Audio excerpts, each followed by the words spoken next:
You're watching Behind the Screens. Grab some popcorn, fill up a drink, and take a seat. Our feature presentation is about to begin.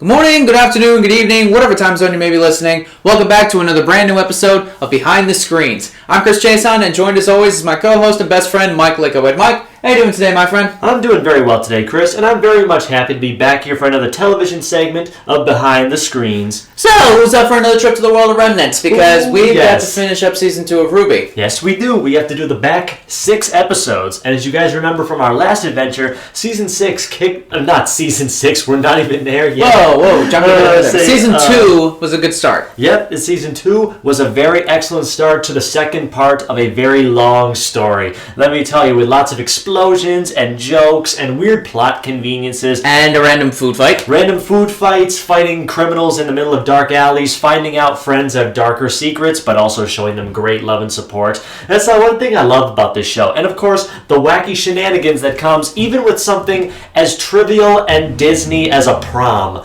This show manages to pull out something incredible. Yep, so now we're just going to spend today's episode going through the back half of season 2 and see how it really compares to season 1. Yep, we'll be doing a play-by-play comparison the best way we know how, summary-wise, because there's a lot to cover, and there's only going to be more that we have to cover going forward. With stuff like Batman the Animated Series, it's very easy to summarize our thoughts because it just puts us very straightforward plot stuff. Nothing really substantial happens unless it's a very big, important episode. But something we realize with RWBY is there's a lot to cover, so we have to rush through it as fast as possible, but just enough for you guys to still absorb it. We'll still have fun, sharing stuff we know and love, and of course we'll get right to the end, same as always. Mm-hmm. Without further ado, let's kick off episode 7 of season 2 of RWBY, Dance Dance Infiltration. I love that title so much. Name's clever, at least. Yes, it is. The Beacon Dance, which we left off with, we're still in the middle of the prom arc. This is basically the end of the 3-episode arc focusing on the dance in season 2.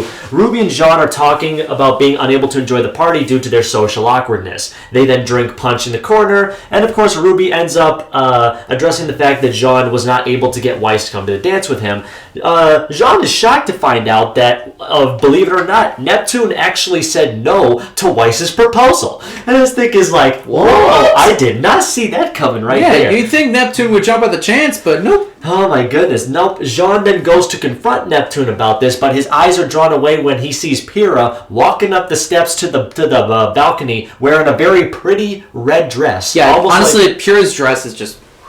It's almost like she's surrounded by a burning flame about to consume her. Dude! I'm just saying, I like the way her dress looks. I know, it's just that comparison seems a little bit dark, don't you think? Yeah, I know, but this show is going to get really dark really fast. Basically, Jean finds her on the balcony, and then they start talking about some things, and then Jean finds out from Pyrrha that not a single dude asked her out to the dance. And he is very shocked to find out because she is a celebrity, she's the greatest athlete in the school. It's like, how could no one ask out this perfect woman? And ultimately, this is yet another one of those scenes that really solidified my love for this show. Just the lighting of the moon and the scenery of the green and the stone around them and the music that's playing in the background. Pyrrha reveals that nobody asked her because they think that she is above them all, that she is standing on a godlike pedestal because of her seemingly impressive abilities.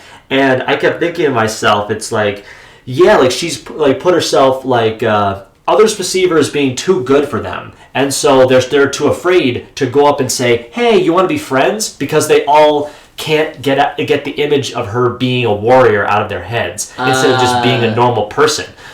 Okay. Yeah, I guess that makes some sense. Like, it's like trying to make friends with a DC hero that has godlike power. Yeah, basically, it's so hard for them to have normal friends because they're so awesome. Like you can't ever compare to them, and that's why she says that Jean is the exact opposite. That's why she said he's her most favorite person in the school, because when they met last season, he had no idea who she was, no idea she was anybody important, and just saw her as a cool person to be friends with. And I love that so much. It's clever, to say the least. She appreciates the fact that because of this, she's been able to build meaningful relationships with others, including Team RWBY, Ren and Nora, and so many others. She then implies that he was the one that she wanted to go to the dance with. And I'm just like thinking, oh boy, man. You missed out. You missed out so hard, and now you have to fix it, because it's a crime if you don't fix it. Well, John has one way to fix it.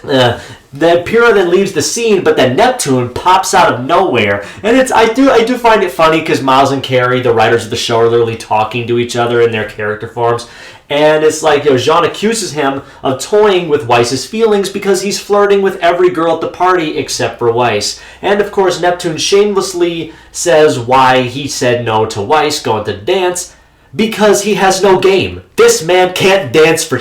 And I absolutely love it. Like, this is so dumb. Because this dude is the coolest dude in the school. Yet his one flaw is that he can't dance. Yeah, that's one of his many flaws, actually. But we'll get to many of those later down the line. He can't dance, and he wants to look cool, so he turned down the prettiest girl in the school. What sense does that make? Like, you cared more about your own coolness than the feelings of the prettiest girl in school. Mike, I just did the math. All I got was an error. Yeah, that makes no sense. It makes absolutely no sense. It's so dumb, and I love it like that. Then, of course, we got some more. Like, that's things, too. Season 2 does have a few sexist comments, so, like, you would only pick up on if, like, you've seen the season as much time as I have. It's, like, basically, like, Neptune, like, tells Jean, hey, if you want Weiss, she's all yours. Like, she's a piece of property to be handed out. It's like, you could totally date her, man. I'm not interested no more. But then Jean pulls the trump card on this man and says, do you like her? And Neptune says he thinks he doesn't know her that well yet. And Jean, like, gets him going to say, you won't ever truly know if you like someone until you get to know them.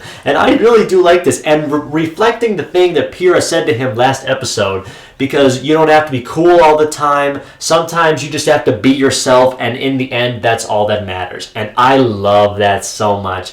And of course, Neptune does go agree to talk to Weiss. They fist bump, and then he leaves. Jean then realizes he has a promise to keep.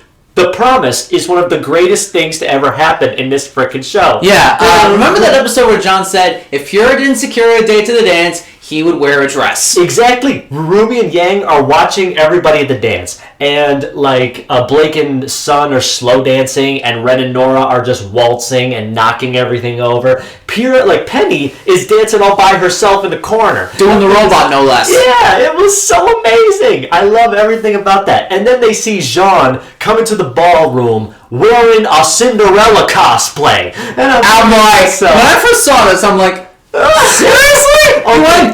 He kept his promise, but what? He did, and it was so amazing. And, like, Pyrrha is so happy, and I love all the good emotions. He asks her to dance, and she says yes. And the thing about it is, like, I love the emotion of this scene. I'm also seeing how buff Jean is. Like, literally, yeah. Like, this dude's muscles were, like, poking through the dress, and it's like... Where did he keep that? It's like, did he buy a dress to get ready for the dance, or did he go back to the dorms, steal one of Nora's dresses, and just wear it to the dance? Dude, like Nora has a dress like that. No, you're right. I'm just trying to make sense of the stupid. And then, of course, one of Ren and Nora, and possibly Monty and Sam's best moments as actors, when Nora says, this is happening. Ren's like, wait, what is happening? It's like, and then one of the best things that ever happened, Team Juniper starts dancing. Yes! And the dance choreography looks like out of a freaking video game. It's so good. I love the song they play too. Shine is a bopper. Let me tell you, it's baby, it's time to make up your mind. It's so chill and so cute, and I love it. Yeah. And then, of course, everybody starts dancing the rest of the night away. So even like Neptune and Weiss kind of make up a little bit, which I'm very much happy about that. But too bad it gets ruined next season. Give it a minute. Yeah, give it a bit. But then, of course, we get back to the real meat of the episode when we get to the back half. And that's when we learned that Mercury and Emerald are watching the dance from the balcony. And Cinder is off doing God knows what outside. She's in a freaking Catwoman cosplay, wearing black leather, tight black leather, and a domino mask. And it's are you sure she's not trying to be a female version of Joker from Persona? No, because I'm pretty sure Joker got more style than her any day. Then, of course, she says that she's like jumping across the rooftops. RWBY, of course, is having none of this and goes outside for some fresh air and happens to see Cinder jumping across the rooftops. She then calls her rocket-powered locker, crashes it into the middle of the courtyard, and gets her weapon out. And I love it. It's like, you know what? That actually makes sense. She would never go to the dance with anybody except her weapon. That is true. You'd be surprised how much she loves Crescent Rose. Yep. Then, of course, we see one of the coolest fight scenes Cinder has in this show. And let me tell you, Cinder doesn't have a lot of cool fight scenes, but this one was definitely one of them. Like in those first few seasons, Cinder definitely had a bopper when it came to fight things. Basically, she goes to the CCT tower that we saw at the start of the season and beats up all the Atlas guards protecting it with frickin' making swords and bows out of the stuff in her dress. And I absolutely love that, how easily she took all of them down. And of course, the guards still ask what the Wi-Fi password is. I think it's like, even in this mystical place where humans have shields to cover their bodies, there's still Wi-Fi, and I absolutely love that. At least that's good. Basically, I do like that Cinder's weapon for like the time being, like her original weapon was called Midnight. I absolutely love it because she's based off Cinderella. It's like absolutely things like, okay, that's pretty neat. Cinder goes up to the top of the tower and infects the entire system with a computer virus that I like to call the Checkmate virus. Well, considering the fact it does look like what is it, a queen chess piece? Yeah, basically. Yeah, it makes sense, and the queen is probably one of the most powerful pieces in chess, so... Exactly. Yeah, it's easy. Yeah. Yes, that's why. She basically infects the system with, like, the queen of, like, the chess. And, Emerald and Mercury tell her that Ironwood is heading towards the tower, she better leave. And she says she's done. RWBY comes in, and of course she still can't fight. She still can't walk very well because she's wearing high heels. And Cinder comes out of nowhere, doesn't say anything, thankfully, and shoots flaming arrows at RWBY and knocks her down so she doesn't see her get away. Cinder easily is able to slip back to the party, like real easy. The Atlas guards are really dumb. Yeah, which explains a lot. I do love how, like, when we get back there, we see Neptune finally bust a move, and it's so bad. Like, this dude really can't dance for I really mean I know. And of course, she then goes to start dancing with Mercury, and Emerald goes off, telling him that everything is in place, all they need to do is wait for the end. Basically, that the heroes have already lost, they just don't know it yet. And that actually kind of sounds familiar with some things. Yeah, and of course, everybody's having a great time as the clock is striking midnight, because of course that's when they said that all time would be ending for them. RWBY is found out by General Ironwood and temporarily blamed for all the destruction in the tower. But of course, that stuff goes nowhere. Yeah, because, I mean, it wasn't really her. Like, a little girl would do that. Yeah, pretty much. The episode ends like that, with the clock striking midnight as the virus completely takes over the computer systems. And that is really Dance Dance Infiltration. It is an amazing episode. Yeah, it's honestly this episode's like one of the highlights of season 2. It really is, possibly of the entire series for all, basically. Yeah, the dance scene, hilarious. Yes. The fact that John had the cojones to put on a dress and dance, I could give it a mad respect for that. Yeah. And the fact that the whole major plot took a bit of a backseat, but not entirely. Yeah. It was a nice change of pace. It definitely was. Fact time. Boom, boom. Basically, the title of the episode is a play on the hot video game Dance Dance Revolution, which, of course, show creator Monty Ohm had a very, very high respect for. As noted by many of the Rooster Teeth employees, he was actually wanting to be one of the world record holders for the game before, stuff happened. Basically, yeah. So I have seen footage of him from 2014 from the RTX that year. On the Dance Dance Revolution game that they had there, the dude almost broke the world record. And I was thinking, like, it was amazing. The entire convention stopped what they were doing to watch the creator of RWBY bust a move. And I gotta say, it was so great. I think that some of the Team Juniper dance moves were based off of it had to have been, because the way they were dancing, it looked like something out of DDR. Yeah, basically, in like an episode, basically like something that RWBY would do in the future, a parody like short series. This episode reveals that the members of Team Juniper share the same talent for dancing. Basically, it's like, okay, so a part of non-canon RWBY spin-off comedy material show that Team Juniper did, weirdly enough, rehearse the dance beforehand, and so some say. And, weirdly enough, though, okay, there are two problems that I do have with this episode, despite how much I love it. This episode is pretty good. Like, I'll admit that. Like, it's fine enough. It does introduce a lot of cool new things. We get to see Zwaya, a nice speech from Osbin. Get to see more main characters-ish at the end of the episode. Basically, the characters trying to stay positive in the face of overwhelming danger. The leaders really not getting along and butting more heads with each other. Yep. It's very much a mixed bag. They could have been much better, but still very enjoyable, all things considered. Absolutely.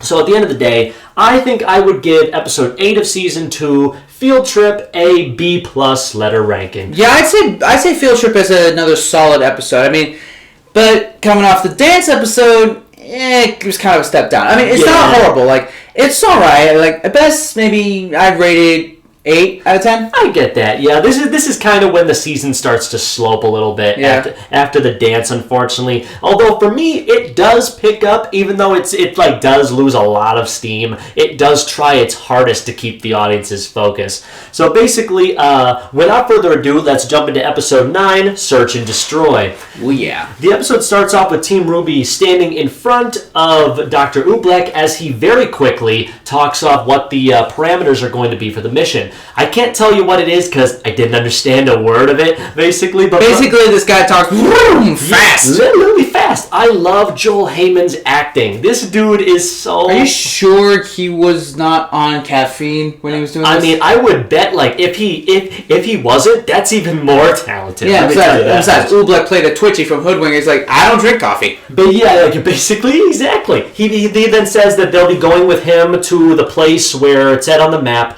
They have to stay with him. They have to do as he says and stuff like that. And it's Dr. Oobleck. Like, I love how Weiss never calls him by his actual title and always gets it wrong, just like real prissy white girls would do to a teacher. So remind me, where did he get his doctorate from again? We don't know, and I would love to find out one day. What a cop out. Yeah, I mean, I'm pretty sure though it wasn't important. I guess. All we have to know is there is a doctor there. And then he rushes to the airship saying that they're already late, and RWBY realizes they're boned. But of course, it couldn't be much worse, because before they leave, we have to remind ourselves that Team Juniper is a thing, because we have to shove them into this episode somehow. Yep. Basically saying that Nora is sad that they're not going to save the world with them, and she's also hungry. But I'm guessing Ren didn't make breakfast this morning. Ren! And of course, they all talk and say that they're going to a mission outside the... going outside the kingdom, and so are they. They're going to shadow the sheriff of a nearby village. I can't wait to talk about that weird-ass plot point that goes nowhere. Yep. And then, of course, we get Sun and Neptune to remind us that they're a thing in this show. And to pretty much set up another running gag of the spin-off RWBY Chibi short, non-canon shorts, Junior Detectives. The fact that they do nothing except talk about Junior Detective nonsense. And get weird mustaches. Yeah, they get badges. Oh, wow. You guys are so important. Yeah, badges, mustaches, the works. Yeah, basically they have an awkward goodbye and then they part ways. Team RWBY and Dr. Oobleck and everybody get on the airship. They have a few funny exchanges about RWBY mishearing what Dr. Oobleck is saying, like the sprouts, truffles, Brussels, haha. Mm-hmm. And of course, then Dr. Oobleck basically tells him that the southeast quadrant of Vale is one of the most dangerous points in the entire country. It's also the site of the failed expansion of the kingdom into the Badlands called Mountain Glen. It didn't go so hot. Nope. Basically, it didn't have the natural barriers that the main kingdom does, and it was eventually overrun by the creatures of Grimm many decades ago. Yeah, so now it's basically giant prime Grimm territory now. Yep, one of the kingdom's greatest failures, as it's called. Basically says that they interject. It was remembered it was overrun and then cut off from the city. Blake notes that this is the perfect place to work as a villain hideout. Precisely. And of course, then they land the ship, badass, early 2000s video game style. Oh, yeah. And of course, Oobleck calmly drinks a lot of coffee, like really fast. I thought you didn't drink coffee. Well, I mean, no, he does. Like, I mean, The character does. I mean, I'm not saying his actor does. Okay. Basically saying that as soon as they're there, they have to check the empty buildings and also the broken burger joint that's just sitting there. Mm-hmm. And of course, basically saying that they have to do exactly what he says now that they're there. Noticing that Ruby still has her backpack, even though he told them to leave the backpack at the school and they would get it later. However, Ruby says that he didn't tell them to listen to him, so she didn't. So that's one way to do it. She's a smart ass, but she's a funny smart ass. Yeah. When you have the funny smart ass, it leads to better writing. Yep. Oobleck says that she can leave the bag here and they'll pick it up later. She says they can't, and he asks why. Then the bag starts moving. So she packed Zwei into the bag. Wait, hold on. So it's one thing to smush a dog into a package and mail it to someone. It's another thing to put the dog, said dog, inside of a backpack that, let's be honest, it's not that roomy. No, and she tells him to get back in the bag. It's too late. And Oobleck's face zooms up to the camera and literally says, "We're in the most hostile place in the kingdom, and you brought a dog." Genius! And I'm like, what? This dude is like clapping and dancing and spinning the dog around. And I'm like, what the heck am I looking at here? It's so funny. I think I remember the first time I watched this episode, I turned to Mike. Am I high? Yeah, it's like, I don't know. It's like he says that, dogs are best for track and stuff, and Ruby says she's a genius. But then, of course, Oobleck just drops Zwei on the ground like he's nothing. It's like, I absolutely love that. Like, you'll see, this dog is no ordinary dog. Oh, yeah. Very soon. Basically saying is how that they need to get back on task. They then proceed through the ruined city, but then they notice Grim coming out of one of the buildings. You may notice that the season is now 75% done, and the team hasn't really fought any Grim the whole season. Which I'm thinking is like, that is interesting, isn't it? Yeah. We put so much emphasis on fighting the Grim in the first season that for the majority of this one, we didn't fight any. And there is a reason for that. So don't worry, we'll definitely be getting to it. So yes, their shouting attracts even more Grim to them, leads to more funny moments, and then of course leads to some very traditional anime stuff. But of course, RWBY does handle it very well with an excellent fight scene, basically showing the girls, showing what they've learned this second semester. Of course, showing off their excellent moves and killing Grim very excellently, but still, their bodies don't disappear because we aren't at that plot point yet. No. The bodies just slumped to the ground. I'm thinking, man, that would have been so cool. Just if like they kept that and didn't do what they did starting in the 4th season. Yeah. But then, of course, we have to keep moving because they keep killing the Grim, and they're finding nothing. Yang starts to question Oobleck's competence and saying, why he's not fighting with them, even though he's supposed to be a trained expert and stuff. He says, but I am helping you, stating that I'm checking these structures for any signs of irregularity. That's one way to do it. Basically, he says that he's like his job is to observe them, and basically saying that not every mission is filled with bullets and blasting. Which I think, you know what? He's absolutely right. Shooting things gets old and boring really fast. Let me tell you this. And observing things is not? Because sometimes I like to just observe what the heck is going on in a story. Because sometimes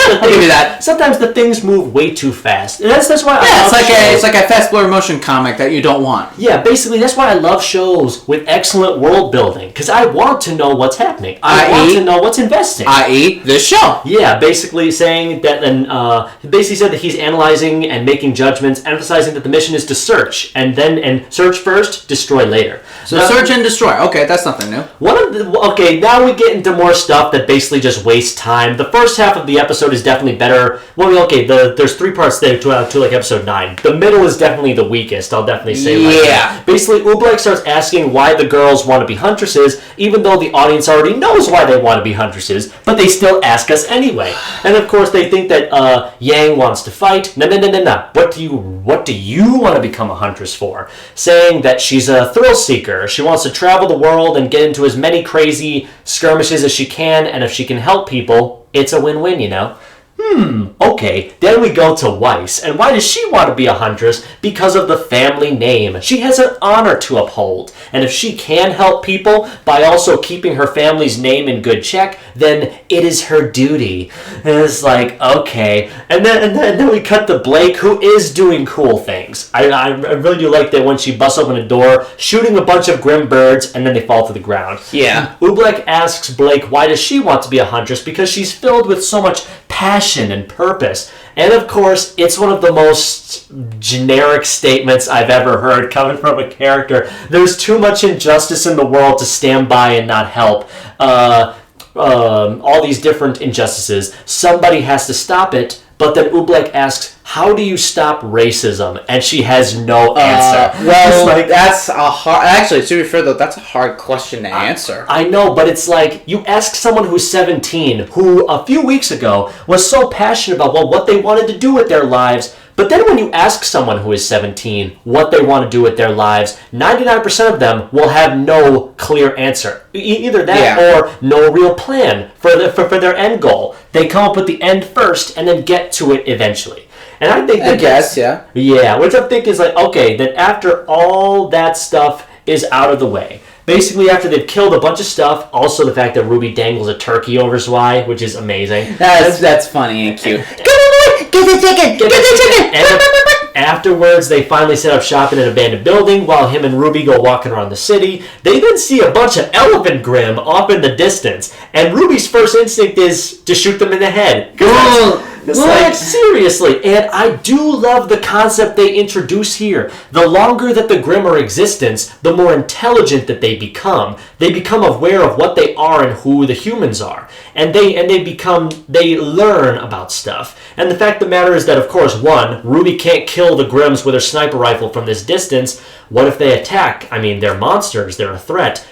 Just because they can kill doesn't mean they want to. And I absolutely love that, because not all Grimms are mindless. They may not seem mindless. They know that if they attack somebody, they're going to die because they'll call the authorities, and then they'll be shot to death. I love that. I mean, like, mind you, only like maybe 10% of the Grimm are this smart, but let me tell you, it's a good thing to put in for later. I absolutely love that. Like, I know it's basically a lot of pontificating and philosophizing for the rest of the episode, but I don't know. I was really taken aback by this. It's something to think about. I didn't expect a show about 4 teenage girls blowing things up with weapons made out of weird junk in their garages to be this intelligent. And I'm thinking to myself, hey, there you go. Yep, and of course, Ruby asks Dr. Oobleck why he wanted to be a huntsman, and says that he chose it because he claims knowledge is his ultimate weapon. And he explains that he feels he can do the most in this world by passing on the knowledge for future generations.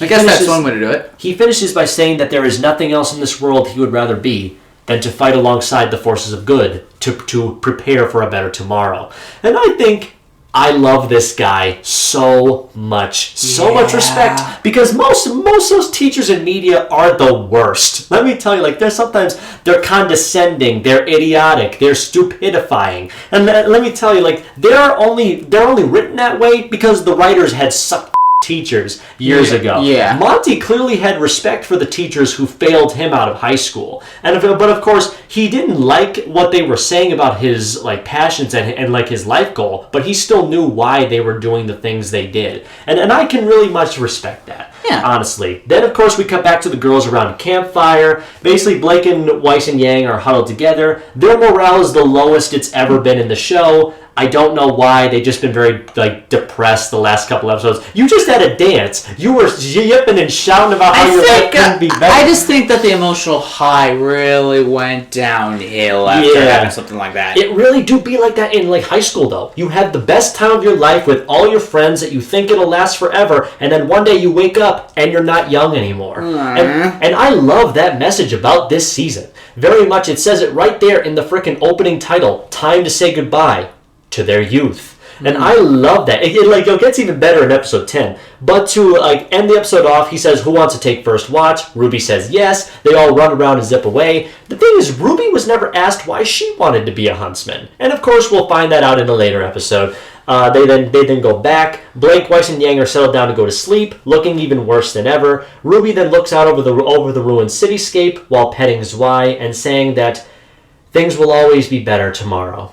And I did it. This episode is pretty great, even though the middle is kind of slow. I gotta admit that. Yeah, this episode it's all right. Yeah, definitely, I would say so. The middle is definitely the weakest point of where everything is. I definitely have to say, going forward, it's like, it has a lot of funny jokes, a lot of quippy dialogue, funny things that could have been cut out, like they had to shoehorn in the other characters because they have no purpose being here. It's Team RWBY show. Yeah. And then, of course, you have all these moments once they get into the city. They're blasting up Grimm in a very anime-style way. I need to watch Naruto and One Piece. But You'll get there. One day. And, of course, they're showing off where all these influences came from. Dr. Oobleck's speech to RWBY is hands down one of my favorite scenes in the entire show. It was really nice. It showed me that you don't need a gun to get people's attention. You don't need to blow up a building or stop bad guys, fully every day, to be a hero. Sometimes you just have to solve a problem with your head. And mind you, 3 years ago, when I was first starting my teaching program in college, I never would have, I took such inspiration from him, and I wanted to be a teacher just like him. I will get there. They say I have the potential, but I want to be Dr. Oobleck one day. I want to be crazy, disheveled, hair, nuts, is like, hey kids, 3, the rule of threes. And you want to binge coffee? Yeah, maybe. That's what I thought. So after saying all this episode is good, harmless fun, mixed in with some excellent philosophizing, even if the middle does drag a bit with stuff that we already know, shoved in to make the episode longer. Sadly, yes. But I'd say this episode, it's at best alright, but it is on the border of that typical anime filler episode where you don't need to watch it to understand. Exactly. But the stuff that Oobleck says about his professional work as a huntsman and telling RWBY not always shooting at the Grimm to solve a problem, it really makes you think, you know? It really does. And it also kind of emphasizes the fact that violence was never always the first solution you do. Exactly. Use your head, folks. Yeah. Please. So with that in mind, I give this episode around another 8 out of 10. I would happily give this episode another B+ for me. It's just such entertaining, even if it's not high-class entertainment, folks. Mm-hmm. Without further ado, let us get into the second half of this podcast episode with episode 10, Mountain Glen. Ooh. Of course, you name the episode after the thing that you're at, because it's not going to mean anything. Yeah. Okay, so basically we then cut back to the school. It's now night. General Ironwood is staring out looking at the city. Beautiful imagery, by the way, with the city against the night sky and the stars. Him and Galinda are just standing outside. She asks him what's wrong. Ironwood admits that he is becoming distrustful of Osbin and saying that their relationship is becoming very strained. We just met you at the start of the season. We didn't know that much about you to begin with. Yeah, the heck, dude. And now, you're basically saying, oh, yeah, well, I mean, he's keeping secrets. Clearly, he's not being trustful of us. And basically saying that the Beacon Headmaster is hiding things from the two of them and acting irrationally. Galinda reassures him that Osbin has far more knowledge of anything this world has to offer than any of them can comprehend.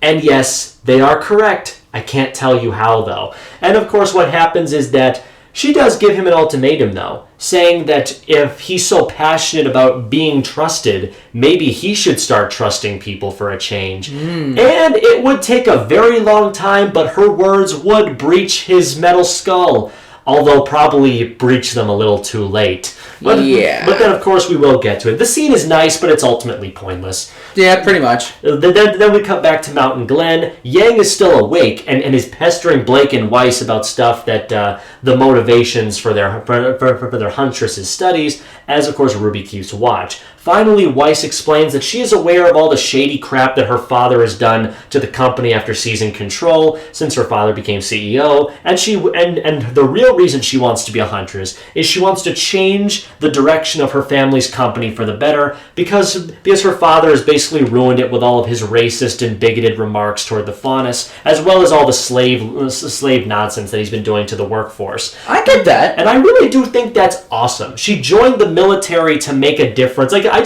I love the fact that Weiss is so prissy and clearly set up to be like a girl leeching off her father's money when she joined essentially the military to like get back at her dad, which I think that is really excellent. If you want to do something to cause change in the world, go right ahead. Yeah. Nothing is going to stop you. If you want to make change, it's going to take a while, but you'll eventually achieve it. Weiss wanted to make things right. It doesn't erase the fact she was a racist in season 1, though. No, sadly no. But it does start to show that she is capable of more. It would just take a long time for it to finally settle. Yeah. And of course, it would eventually, many years later. And then, of course, we get to Blake's real reason why she wanted to be a huntress, explaining about Adam Taurus. Well, I'm like pretty sure you guys remember way back in the first RWBY episode review, talking about how they were the best of partners and the dynamic duo and all that. And I'm sure there's probably going to be some implication that they really got it on. Oh yeah, definitely. I'm very much convinced of that. It's really nasty because he was clearly over 18 and she wasn't. But it's like, we can always talk about that stuff. Yeah. I do like how they put Adam's emblem on the ceiling, though, which is very nice. Nice touch, yeah. Yep, basically saying about how she wonders how she can resolve so many years of hatred between the humans and the Faunus once she graduates, when Yang tries to reassure her that Blake begins to tell them that she's actually afraid, providing them with many examples when she just gives up and run away. Her freaking superpower is leaving behind a shadow so she can run and hide. How is she supposed to be a warrior fighting for justice when all she does is run behind a box and hide? Yeah, look, we could think of a few other people that run away, but that's because they're being smart. Exactly. Solid Snake hides in plain sight to do stuff. Exactly. Batman uses ninja tactics to get away if the situation gets too dire, so he can make another ploy.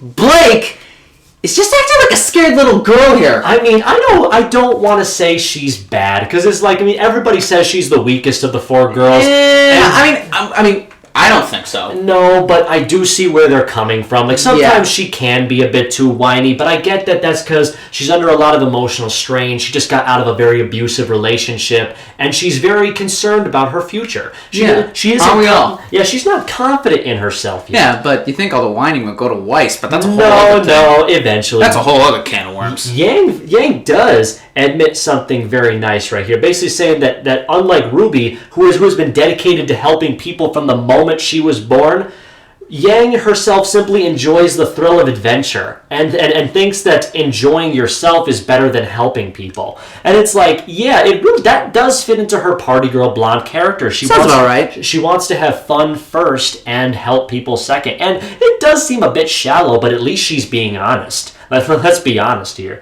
Basically, enjoys the adventure, but realizes that she cannot always keep thinking about herself in this profession. She does have to think of others, even though it doesn't come naturally to her. But then, of course, she thinks about all the time that she was a mother to RWBY when they basically had none. And I love that part of their relationship, honestly. Basically saying that, of course, they finally get it out in the open. Weiss claims that RWBY is a child. Blake interjects with they're all children. They're basically armed to the teeth, sitting around a campfire in the ruins. They're 17 and they're getting ready for war. This is not what they signed up for. This is not what any of us signed up for when we started watching this show. Weiss is then quick to remind them of their duties as huntresses. Protecting people is their priority and everything else comes second. It's such a hard lesson to learn, especially when you've spent your entire lives enjoying yourselves and having fun in your own special way. Whether it be partying at nightclubs, spending your parents' money on stuff that doesn't matter, or simply going out with friends and painting the town red. Eventually, you have to take up a profession at some point, and you have to make hard adult choices, like I'm pretty sure the both of us have had to make very recently. But in the end, it'll all be for the greater good when you get to the other side. And it's it does waste more time with just spattering nonsense about choosing the profession over being yourself, and how... Yeah, sadly you're right. And how we have to take this seriously because the world is at stake. It's like, they don't say anything other than stuff the audience can already pick up on or stuff they've said before. And I do love the emotion. Heck, Oobleck likes it too. He was not sleeping at all when he heard them say this. And I absolutely love that. That is hilariously funny. Yeah. Basically, then when Yang takes watch and RWBY goes to bed, Zwei runs out of the building to go relieve himself outside. Of course, RWBY goes to chase after him, and then she hears White Fang soldiers patrolling the area. And it's like, oh god, something is actually finally happening. Here we go. Oh my god. And then, of course, RWBY decides to go all Solid Snake and or another stealth game that I just don't know of. Splinter Cell? Yeah, basically. And decides to dumbly follow the soldiers back to their hideout. And of course, take the dog with her, obviously. She then does find out where they went, obviously, and what's going on there. Ultimately, wanting to go back and call her teammates because they finally found out where the bad guys are, conveniently. However, she then falls into a giant hole in the middle of the ground that falls out underneath her, of course throwing her weapon back up, and of course saving Zwei, throwing him back out of the hole so that he can go get the others and get her out of there. She then falls down into the hole. There's a freaking underground city. I am completely lost now. You're telling me there's an underground city. I mean, it's nothing new when you think about it. I know that in season 1 they showed that there were ruins to the world that was before, but this is nonsense. It's like there's literally a carbon copy of the city up there, down here, with no explanation about The how only it way got that's here. possible is that the old city sunk into the earth, and then they built a new city above it. Basically, the White Fang henchmen then come and do the trademark sayings, "You're a long way from home, little girl." And it's like, oh god, it's so cliche. And literally, this Ruby Rose, who cut a freaking giant bird's head off, is taken out by 2 punks with guns. And I'm thinking, She didn't have her weapons. no, that's the dumb part of this whole thing. It's a thing that would be recurring for the first 5 seasons that the show continuously wants us to think is a thing, but it shouldn't be a thing at all. The fact that RWBY, the show keeps portraying that when RWBY doesn't have her giant scythe, she can't fight at all, which is nonsense. That is ridiculous. Absolutely. She loses because the plot needs her to lose. That's basically what happens. Yeah, right there. that's not good writing. Nope. And then, of course, she's taken by the guards. Zwei comes back to the camp and wakes everybody up. Ruby's gone.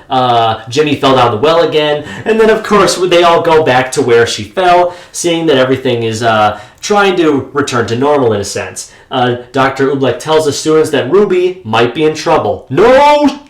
Yeah. And then, of course, we then travel back inside the White Fang hideout. RWBY wakes up to see the guards dragging her through. She notices that the giant robots from earlier in the season are there. And then, of course, they're handling giant explosives and bringing it onto the train. And, of course, I wonder what that stuff could be. That's for next week. Yeah, basically. The guards that were then dragging her suddenly stop, and one of them calls out for the boss, saying that, "Hey, boss, we found a little girl." Of course, it's Roman Torchwick. Yep.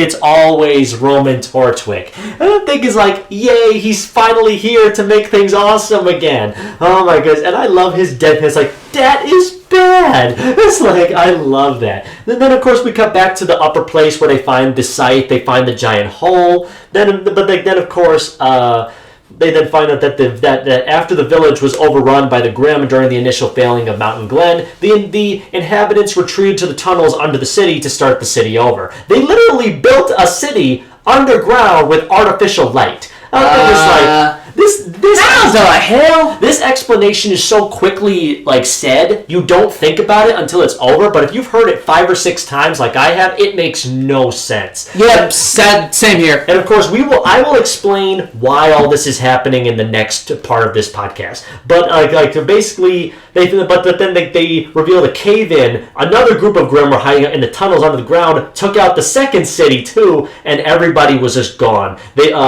leaving the kingdom no other choice but to seal off the tunnels permanently and trap any survivors of Mountain Glen in the ground, creating the world's largest tomb. You assholes! And we never think about this. We never learn any of the repercussions. The fact that the city abandoned hundreds of people underground to die for their own safety. Yikes. We never learn about any of this, even though it's so good to think about. Sounds like a time material story if you ask me. Yeah. Oobleck then tells the girls that if RWBY did fall down, they need her help. And this man pulls out his weapon. Ubleck's weapon is one of my favorite in the entire show. His coffee thermos is a flamethrower. Oh, yeah. And I think that is genius. It's clever, and it makes it go, ha, ha, Absolutely genius right there. This is the first time that Ruby tries to attack the White Fang soldiers without her weapon. This would be later addressed far later in a future season, and I will get into it far more than we already did here because I got a bigger rant for that season. But in any case at all, Mountain Glen is once again fairly good. It definitely has great atmosphere, excellent emotions from the voice actresses, but then the story goes completely off the rails with basically just saying, oh, the character has to do this so they can do that, and then this happens so they can do that. It's like they're basically writing themselves because they have a plot. It's not natural. They just need to go through these places so that the stuff can happen that leads to the finale. And trust me, the finale is way better than this, but the way they get to it is so dumb. And I love how dumb it is, but that doesn't negate the fact that it's still dumb. It's like, sadly, there's no way of defending that. I'm sorry. Nope. I mean, I do love the emotions. The atmosphere is great. And the lesson really is true that our society forces on its young people to make these big, grown-up decisions when they are clearly not ready. Yeah. And I absolutely love because I'm unfortunately one of those guys who waited till the very last minute to pick a career, and by the time I did, I was neck deep in stuff I had no idea what was going on, and now I'm far and too deep to change even if I wanted to. It's a very good thing I like what I'm doing to the most extent, but it is definitely not the cakewalk I imprisoned it to being. I had this romanticized version of what an educator should be like, and it is nothing like that. The same way that being a huntress is not all anime posing and killer rock music. There's actual bad things happening to you, and you have to deal with it as it comes. Yeah, I mean, and the fact that this episode brings that big dump on us, that's just honestly dumb. Yeah. It's like having a good hoagie. You eat it, and then you get to the last tenth of it, which is just bread. Yeah, and it's just blah. Yeah, that's like, I feel like it would, this point of the season, you checked out almost entirely, right? It's like, okay, we got 2 more episodes to go. The fun stuff is mostly over. Oh my god. Yeah, I was kind of like that. But to be fair, though, thanks to this man and a few other things, I kept going. You kept going, even though, okay, me and Chris agree on so many things. Have you guys been watching how many episodes of this show have we done? We're going on 27 right now. Yeah, 30, to 27. We're past the 25 episode mark, which I'm very proud for. 27, we've got many more things planned. And even though this is stuff that doesn't happen often, we agree on 99% of things. There is 1% of things we don't agree on, and that's this season. But we'll clarify when we get to the wrap-up. Would you care to continue your final thoughts? Yeah, so honestly, again, this episode, it's okay, but it's just the dumb stuff about the underground city and just I have full of stuff not explained. That's my only gripe. Yeah. So with that, I'd say the episode is another 8 out of 10. Yeah, me again, I still say it's a B+. I still give it these big, high rankings because I love the silly nonsense, even though I know it's nonsense. If it was better written, it would definitely get an A, but it's not goodly written. It's just good enough to get the B+ ranking all the way through. It's just okay. Yeah, but of course now we get to the very good stuff to end off this season with the penultimate episode, episode 11, No Breaks. Ooh, yeah. So basically, after being captured by Roman Torchwick, he punches her in the face and then knocks her onto the ground, interrogating her while taking advantage of her inability to fight back. Yeah, she has no weapon. She's not a fighter anymore. It's like, bro. Hey, good going, writers. Then again, it's also like they finally remembered she's only 15 fighting a grown-ass man. Fair enough, I'll give you that. They realized that. However, he is interrupted by a bunch of explosions and gunfire in the distance. RWBY does manage to escape from him, of course, amidst more gunfire, and is able to get back together with Team RWBY and Dr. Ubleck to much hugs and stuff. And it's very nice. And then, of course, RWBY tells them that things are much worse than they ever could have thought because the White Fang have a functional train that they've loaded up with a bunch of weapons and explosives and robot mech suits, and they're taking the train to somewhere, and we have no idea where it's going and how the train is still working after all these decades. Modern technology? I don't know. It's dumb. It's so silly. Or maybe the thing's powered on dust. I don't know. Basically, enraged Enraged by the infiltration, Roman orders the train to get ready as soon as possible and threatens to blow off the heads of all his men who say no to him. And it's like, Eesh. I love this dude so much. He is so silly, but he's dangerous as all heck. Yeah, which I is love like that. an interesting villain. Absolutely. Team RWBY gives chase almost immediately when they realize the train is going. They do epic posing. We have to stop this train. And of course, they do their best to get on to a lot of funny things. They get onto the rearmost wagon, and RWBY finds out that the train contains a large cache of robots, weapons, and a live bomb. They find that there's a bomb in the caboose cart. A bomb? Yeah, and of course they got baddies coming out from under the train because of course they know they're on the train, and they all start shooting at them. Ublek tells Blake to cut off the caboose of the train, otherwise they'll kill us all. And of course, just like in her opening trailer, Blake goes to cut the train line, but then it disconnects itself. And of course, the bomb detonates by itself, and of course blows open a hole in the tunnel in which the Grims start to crawl out of. And of course, Ublek then discovers that all of the train's cars are loaded with bombs to blow open holes in the tunnel to leak more Grim into the train's tunnel right there. And of course realize that Roman's plan is to make those holes, lead the Grimm straight to Vale, and then blow open the barrier that the Kingdom put over the old train tunnel. Oh boy. And so basically, it's a full-on invasion from the monsters of hell, and they have to do everything in their power to stop the train, for crimini's sake. They realize that they have to split up. RWBY, him, and Zwei will try and stop the bombs while... not try to stop the bombs. They will take out the guards, while Weiss, Blake, and Yang go to stop the train, or of course defuse the bombs along the way, and to deal with any additional bombs.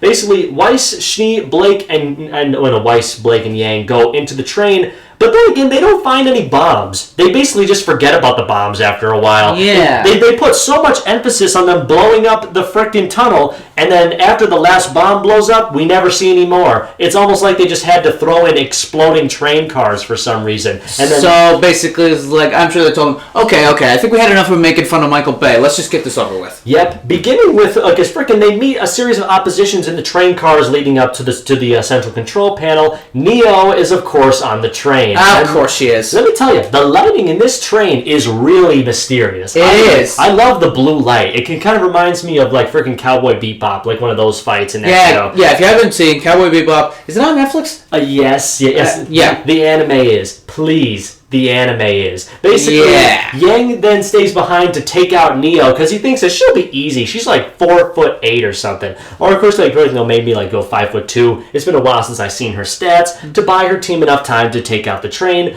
But believe it or not, Neo is a heck of a fighter. And let me tell you, even though she's so short-stacked, she easily takes down Yang as the powerhouse, which actually makes a whole lot of sense. Yang's specialty as a fighter is to punch really, really hard. It's not really to evade. She attacks, but she's bad at dodging. And of course, Neo is excellent at dodging things. Yeah. And of course, that's why Yang was at a loss of a battle to begin with. Neo's speed and dexterity defeated her. Yang didn't even hit Neo, not even once in the entire fight. Jeez, Yang, what happened? Well, no, it's because she ran into a fight without thinking and got her ass headstrong. whooped. Yep. Blake and the Weiss continue, but the White Fang lieutenant, basically the guy who's like second in command of like the White Fang soldiers, wielding a freaking chainsaw sword of all things, which I thought was awesome. It's like, that is a cool weapon right there. And of course, Weiss remains behind to fight him, with of course one of the coolest line readings in the entire series. Finally, I get to kill a Schnee. Oh boy. Yes, more of that, please. And then, of course, Blake finally gets to the front of the train in the big yard, and the big thing right there. And Roman is, of course, her final challenge. And, of course, she has to defeat him in a truly epic fight sequence. Once again, that is a lot more cinematic than their previous fight last season, with, of course, her using her superpower to be able to subdue him long enough to knock him on his ass. And it works so well, and it's so cool with the flying debris and everything. Yeah. It's so freaking great. Basically, though, she's able to defeat him along with the extra ammo that Weiss gave her as a peace offering, which I thought was really nice. Yeah. It's a small moment that I do appreciate. It's always the little things that you don't notice very much. Yeah, it's always told you have to appreciate the little things in life. On the very minor points that Roman is now defeated, he decides to taunt Blake with the mention of her past, basically saying that you think those girls will ever be able to forgive you for the horrible things you did to their kind. Remember that? Like basically like, trying to show that, yeah, they're both criminals. Yeah, she may have robbed a train car or two for her like emo like Shadow the Hedgehog boyfriend. but then of course she proves him wrong by kicking him in the face. It's so awesome. Just showing that, yeah, she's not a criminal. She's just misunderstood. Exactly. And I love that about that scene so much. But then, of course, the moment is short-lived when Weiss is knocked out and the freaking White Fang guy drags her to the front of the train, basically saying that they're forced to flee and leave Roman there. Meanwhile, Neo is about to kill Yang with a knife inside her umbrella. Which is clever. Which I'm thinking, although awesome. too Penguin, if you ask me. It really is. But then again, Penguin was not the guy to invent that sort of thing. That is true, yeah. Believe it or not, though, Yang is saved out of the blue by something you never would have been able to call in a million years. Heck, I didn't even know what the hell was going on. Yeah, me neither. I'm like, what the heck is that? Believe it or not, behind Neo, a red portal that looks like an eyeball opens up, and a figure in red and black clothing with a giant skull mask on runs out and slices Neo almost in half with a giant broadsword.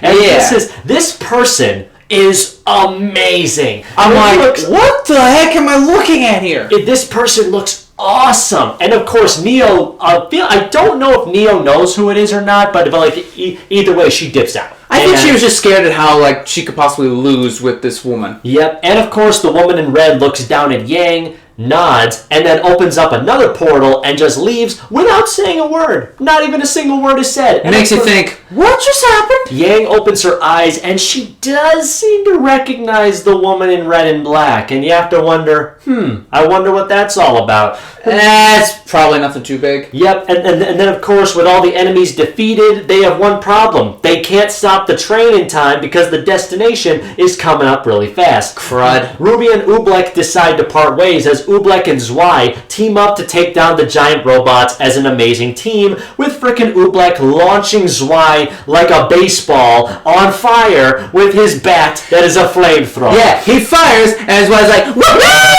It was crazy. I love that scene so much. That scene's fun. Oobleck then orders RWBY to go as he stays behind. Although she initially says no, he then persuades her. Weiss, Yang, and Blake emerge from within the train and regroup with RWBY, where the group is able to see that the train is about to crash into the final barrier. Weiss shields them with an ice spell that covers them in an ice shield, but it doesn't really do much to stop the train. They are unfortunately too late. The train crashes through the barrier and sets off the countrywide alarms. The Grims start to pour out of the tunnel hole like frickin' ants coming out of a broken anthill. And let me tell you, you do not want that. The scorpions, the snakes, the Grim wolves, the mutated Grim, they all pour out and start to attack the citizens one by one. It's about to be all-out war. Will Team RWBY be able to defeat the Grim and save the day? Well, you'll find out when we talk about the finale. I love episode 11 very much. Yeah, this episode was like a real good bounce back from the dreariness that we got. Yeah. This is like, the action is amazing. The fact that like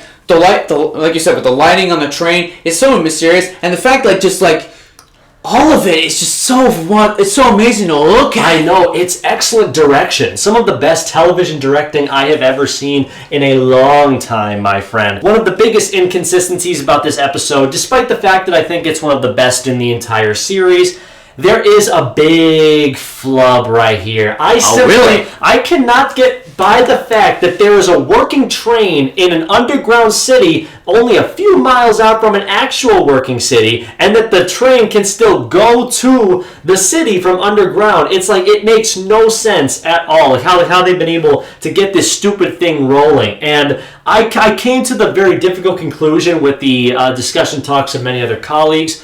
Monty simply choreographed a fight on a train and simply said, we have to put this into the show no matter what. And then Miles and Carrie had to write the final 2 or 3 episodes around an underground city and train station because Monty made a fight scene that they couldn't use otherwise. So it's like, I love the fight, but they had to stretch the realm of possibilities for it to happen. So, suspension of disbelief never crossed your mind? Yeah, but it's like, I know I should have a suspension of disbelief, but it makes no sense. I will admit though, it was a little bit much. Yeah. But it's still, I think that one flaw is not that bad. No. It's still okay. It's something that will always hang in the back of my mind, but this episode is still top tier, RWBY. Absolutely.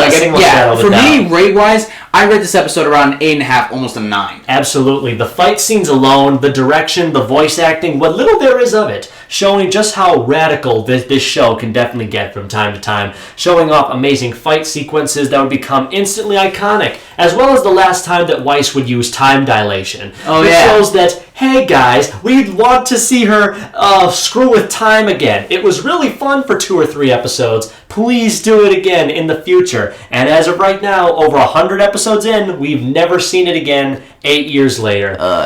Such a big shame right there. Despite the fact that this episode is all fight scenes, it's still very much remarkable. I have to give No Breaks an A letter grading. Ooh, an A. Nice. Solid A. My friends, it is time to end Season 2 of RWBY with a very much banger of an episode, I will say. More things of one. It's very mixed, but still very beloved by many, and me included. Me too. Episode 12, Breach. We then cut to the start of the episode. We're inside Team Juniper's room where Jean is awakened by a failed call that RWBY made in the previous episode because there's no signal in the underground tunnels. Basically, he attempts to answer it the next day, but Team RWBY and Team Juniper is about to leave for their mission. Jean is still worried about Team RWBY's well-being.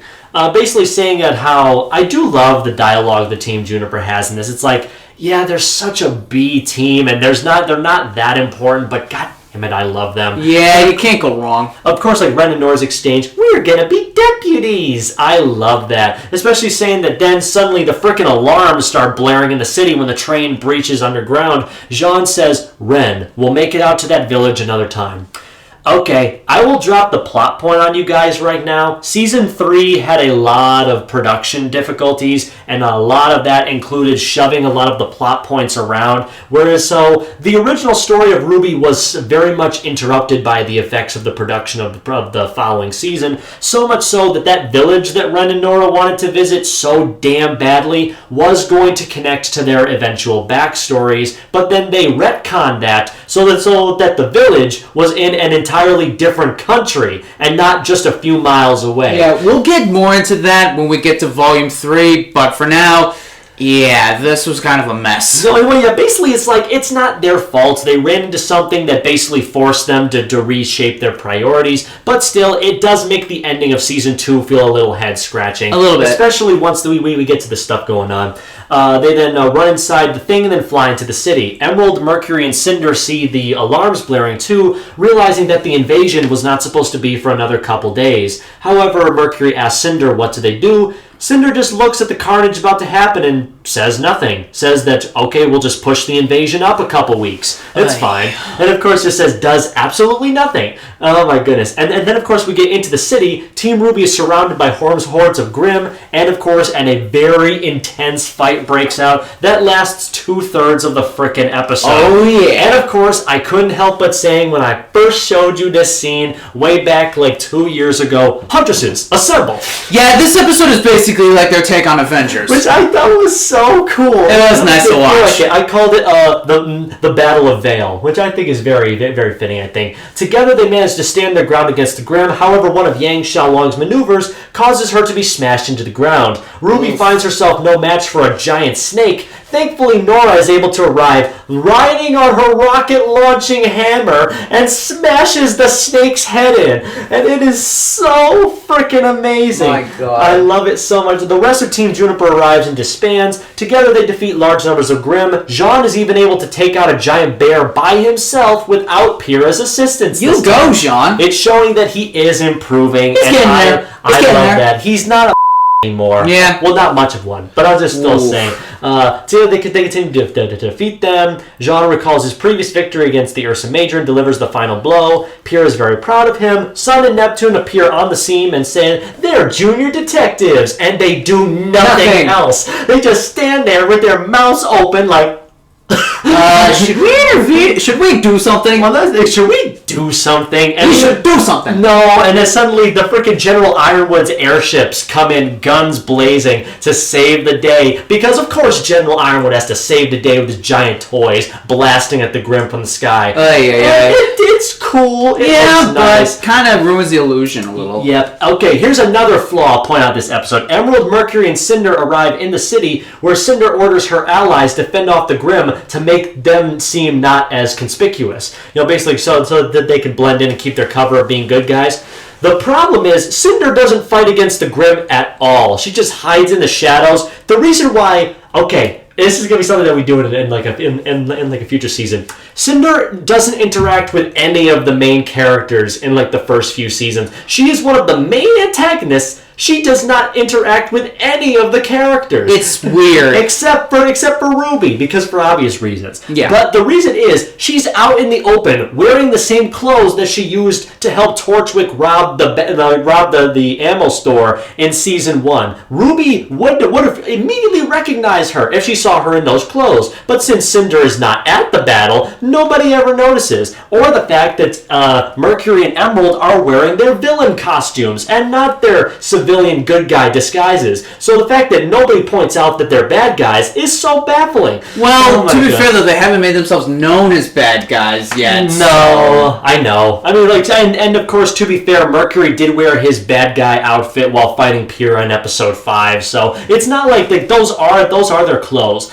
I will admit though, I love how Monty choreographed Emerald's fight. Yeah. Like, with her amazing weapons that become hooks that link into things and just swoosh around. It was so freaking awesome. Oh, yeah. I absolutely loved it. And of course, we get to see like the freaking mech suits fighting, and freaking Zwei is on top of one of the mech suits. The Corgi attacks sort of the Grim head on with his teeth. It's so freaking great. Team Coffee is then swooped into the battle on a freaking airship accompanied by Professor Ports. Remember him from earlier in the season? Oh! He was doing stuff, and then Team Coffee falls onto the scene with their theme music playing in the background, a song called Caffeine. It's so awesome, where the song is just the word caffeine over and over again. Yeah. Which is so silly. And then, of course, we meet the individual members of Team Coffee, which we might as well tell now because we won't get another opportunity later. That's true. We already saw Velvet. Yeah, we saw Velvet and her secret power that they won't tell us about yet, what her superpower is. Yatsuhashi Daichi is a.k.a. the Jolly Green Giant. He is an exchange student from Mistral with a giant broadsword. The guy can basically bring down the sword and kill like 10 enemies at once. Yeah. The dude is hella strong. Let me tell you this much. His superpower is pretty interesting, but I will tell more about that when we get to season 3. Yeah. Basically, the dude is basically the Yang of the team. Pretty much. I would say, potentially. Then, of course, we get to Fox Alistair, the exchange student from Vacuo, the blind bandit. This dude can't see for but however, his power is a lot like Daredevil's. He can feel and listen for anything that's coming his way. Yeah, it's basically like a radar sense. Yep, he has another power too, which I will also get into season 3 because it'll make more sense there. Yeah. But he has another thing with his weapons, which are basically blades that come out of his things around his arm. Wrist swords. Yeah, wrist swords, which is definitely fair for his hometown of Vacuo. His power is if he can punch something hard enough, just like Gambit, it explodes. Which I think is pretty radical, especially when he punches a Mama Grim. The spike from the back impales a bunch of the other Grim around the area. Ooh, which is very nice. And of course, Miss Coco Adele. Coco is amazing. Played by Ashley Burns, which is now the wife of the CEO of Rooster Teeth. Which I think is pretty interesting. Which I think is very nice. We see a lot more of Team Coffee in the expanded universe material, and we'll explain why in a few videos. But needless to say, Coco is very badass. Although I will say, so then she walks up, she pats Fox on the booty, and then just goes up to one of the Grim, removes her sunglasses, and said, "You just destroyed my favorite clothing store." prepare to die. That's, wow. Okay, I love the line, but it was pointed out to me very recently by an actual female of much considerable, experience, that's a very sexist line that, like the guys would just assume that women of 18 years or older who have money shop all the time. Wow! It is a bit sexist, I'll admit. It is a little bit, but to be fair, though, It's awesome. women have gone through that stereotype before. I've seen it, so it's not that bad. And But this is I get 20, ya. and then this is 2014. The internet was still so young back then. Yeah, And of so course, young, innocent, not affected by anything stupid. The fact of the matter is, like, everybody talks about how Weiss fights in high heels. Frickin' Coco's fighting in stilettos, and she's still able to beat the Grim over the head with her purse. Yeah, plus not to mention the fact that her purse changes into a minigun. Yeah, it's so cool. It's awesome. I love Coco's weapon, how she just unloads on the Grim with vicious ferocity. I kind of wish she pulled out an inner Rambo and go, "Ah!" Like with Monty's directing the camera close to her face with the guns blowing with the flashes, like, no!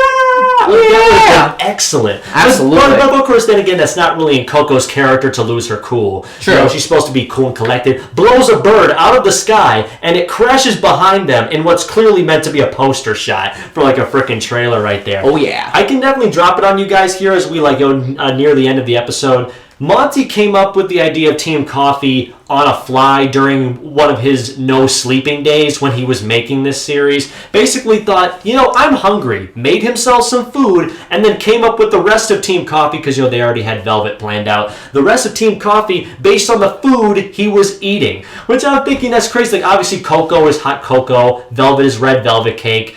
I believe that Alistair and Yatsuhashi are foreign delicacies. Yeah, that has to be. I know that Yatsuhashi is a Japanese delicacy, Yeah. which I'm thinking that's pretty amazing, right? It is, yeah. This dude was hungry and made 4 characters with unique personalities. Absolutely amazing, and they kicked serious butt. Absolutely. I absolutely love that. Then of course, Dr. Oobleck, Galinda, and Professor Port managed to take out the remaining Grim and put Roman Torchwick into custody. Once again, the day is saved. Yeah! Just thanks to Team RWBY and the Huntresses and Huntsmen. Yeah. Like, it's very much a Powerpuff Girls goodbye moment, and I love how, like, Roman says, "Oh, you haven't seen the last of me." Mwah! So cartoonish, Yes. so silly, Yes. and I love it. But it's fun. So basically, after that is all done, basically we then cut to probably like a day or so later, and like Osmond is being interrogated by the Vale Council after the attack is being cleaned up by Galinda, who's using her magic to put the city back together like it's freaking Lego pieces.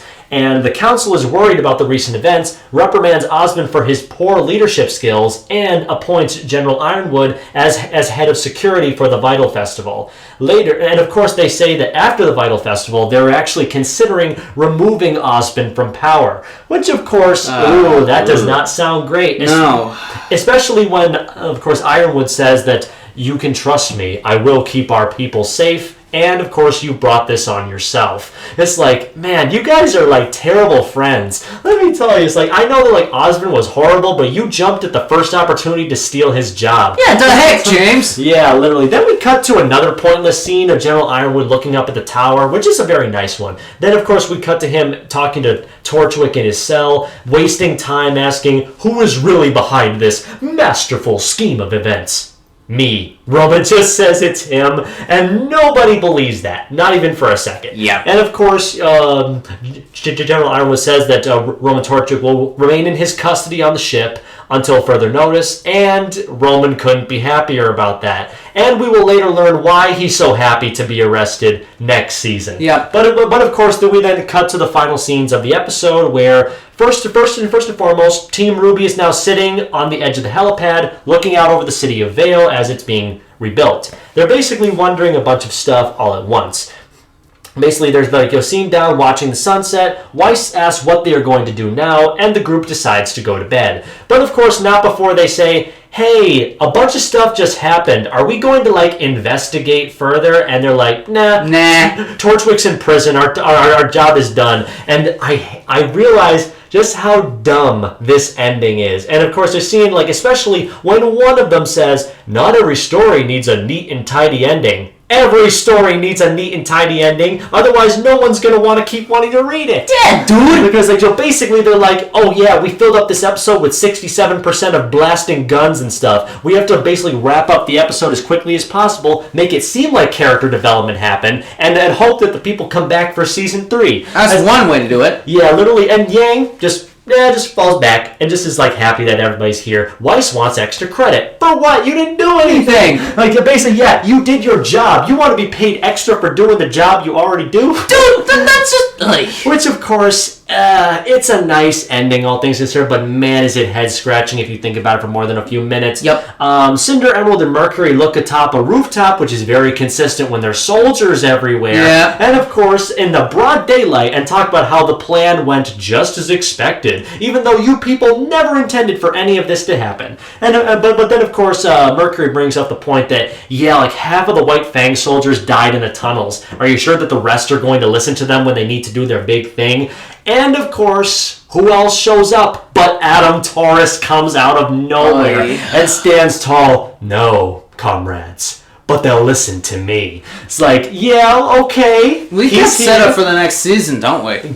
Set up for the next season. The credits start rolling with a very awesome song called Sacrifice, basically saying that you can't have my life, I'm not a sacrifice. Which, of course, I wonder who that's entailing to. I've always wondered if this was Cinder's big musical number, that she won't be like anybody's pawn, she's her own queen. I guess. But no, it's basically just like a song in general about the characters. Like, they will not be sacrificed for a bigger game that's being played. Whose game, mind you? We can't tell you folks this because the season is over. Yeah. But of course, before we end, we have the post-credit scene, which many fans are just like, what the is this? And of course, it seems to be either a dream or a hallucination or something. Basically, Yang is heading into the Beacon courtyard in the middle of the night and sees the woman in red and black and skull mask from the train standing next to the fountain, who removes her mask, and it's revealed that she's Yang's mom. It's like, what the heck is going on? And it's like,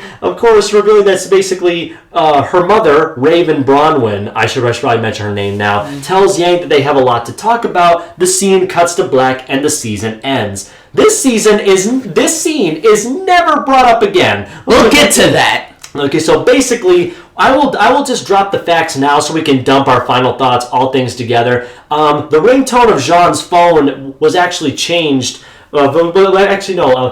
The ringtone of Jean's phone is actually something that was an Easter egg from season 1, which I think was very nice. Basically, some scenes in this episode resemble ones that were shown in previous episodes, in which when Fox destroys the giant Bear Grimm with a move very similar to Ren's, which show that Fox is basically the Ren of Team Coffee. I get that. The camera circling Team RWBY before they fight the Grimm is very much reminiscent of the season 1 opening theme animation, which shows them being surrounded by Grimm before they fight. Yeah. I was thinking, Avengers reference, that's all I need. Yeah. The way that Nora enters the fight is very reminiscent to how she fought in episode 5 of season 1, with blowing her hammer rocket launcher everywhere and knocking everything out of the way, and it's pretty gosh darn awesome. Believe it or not, the very earliest part of this episode was actually going to introduce a Atlas operative that is later introduced in season 6. However, this character was originally meant to be shown here, blowing up the Grimm and shouting "Glory to Atlas" over and over again. That character was meant to drop here. We will call back to that when the time gets here. Just like you'll notice that her appearance was originally supposed to be much sooner than what it is in the actual show. So That's going to be rough. Yep, and I know it's going to be rough for you, my friend. So after all this, let us reveal the final episodes, good and bad, and then do the whole season as a whole. This honestly was a really good finale. It was really good for many, many reasons. It just wastes too much time on the fight scenes. And I will admit, the fights are really, really good. It is, yes. But the problem is, it's the same problem that Power Rangers had during the first few seasons of the 90s. They basically had 150 episodes of fighting, and then eventually the kids got bored and realized, this is kind of, we need something else. And it's like, I love Monty's choreography and fight animations. They are some of the most iconic I've ever seen in both American or anime anywhere I've seen. The problem is maybe there's a bit too much of them. Really? Yeah, I'm thinking maybe there could have been a little bit less. Still keep them. So you're saying it's a bit distracting? No, it's a little bit. What I'm saying is they could still use it, but I feel like season 2 had too many fights around the way. Like they had so much not fighting towards the start. You don't see that. And then saved all the fighting for the end. It's like you could have had a little bit of fighting sprinkled it throughout instead of sprinkling it to the end to watch the scale fall. I guess, yeah. But of course, overall, I love the fight animations. The ending is a bit squicky with how quickly they try to wrap up all the storylines with, of course, Osmond being dethroned and Ironwood being put on top. The villains conspiring for a big plan that's obviously coming, that's taking forever to get here. Yep. And of course, the characters are like, Roman's in jail. We don't need to do anything else. We just need to get ready for the tournament. Yeah. So it's a great finale, but if it was just a little bit more thought out well instead of rushed out there just to get the season finished, I would have enjoyed it to the T of the best of RWBY, but as of right now, it falls short. Yeah, but I mean, it's still an alright finale, and honestly, one of the better episodes of the show. Obviously. Me personally, I'd rate it still another solid 8.5 out of 10. I would definitely give it another B+, alongside most of the other episodes this season going forward. Just a very great end. Just the fact that what comes after it is like, maybe this wasn't exactly what you were going to lead up to, but in the end, we probably won't know because we weren't there. Yep, you got that right. So now to solidify it all into one big bow, after sitting here for 2 episodes of this podcast talking about the greatness of RWBY Season 2, let us just try to coagulate our thoughts into one big happy present for you guys. So Chris, would you like to start with your thoughts of Season 2 of RWBY? I'll say this. I think Season 2, there's good parts of it that make it better than Volume 1. Yes. But there are a lot of things that bog it down, and in my opinion, not as good as Season 1 when you put it all together. Ooh. It has its highlights, to be sure, and I still think it's an alright season. But compared to Season 1, it's okay. I mean, it's nothing that amazing. Like, the fights are good. Some of the character moments are really nice, and the further world building and character development is always great. It's just some of the filler is really obvious, and it sticks out like a sore thumb. It really does. Do you think that they fixed this in later seasons? Most, if not all, yes. Most, if not all, great. So then continuing to watch the show is what made it an ultimate thing for you. In a way, yeah. I mean, I have reasons for another part of the show, but that's a whole other topic for another day. But as of now, Volume 2 it's okay. Like I'll still watch. If I do when Mike and I ever do our annual rewatch of the show to prep for the new seasons, I'll still sit through Volume 2. I'll still have my fun times. But as of now, if I had to say Volume 2 of RWBY in one word, it's okay. Yeah. It's at best okay. Mm-hmm. Mike, what about you? Me, I jumped into Season 2 the very next day back in 2019 after coming off the heels of Season 1. Very excited to see where the season was coming, and I was very, very happy about it. Double the characters, double the action, double the jokes, double the improvement of animation, double the world building. This season gave me double of what I was looking for. It increased the length, it increased a lot of things, and it gave me more and more reasons to keep watching. This season is far from perfect, however, and I will stress again, my least favorite episode is the second when they introduce General Ironwood, where they try to push the plot forward by going into an investigation subplot about Torchwick. But this season is 100% filler. Even though you need to know a bunch of details that's within it, there's a bunch of stuff that could have easily been edited out, trimmed down the runtime to get to where we're going. One of the jokes about this show is that the plot takes so long to get started.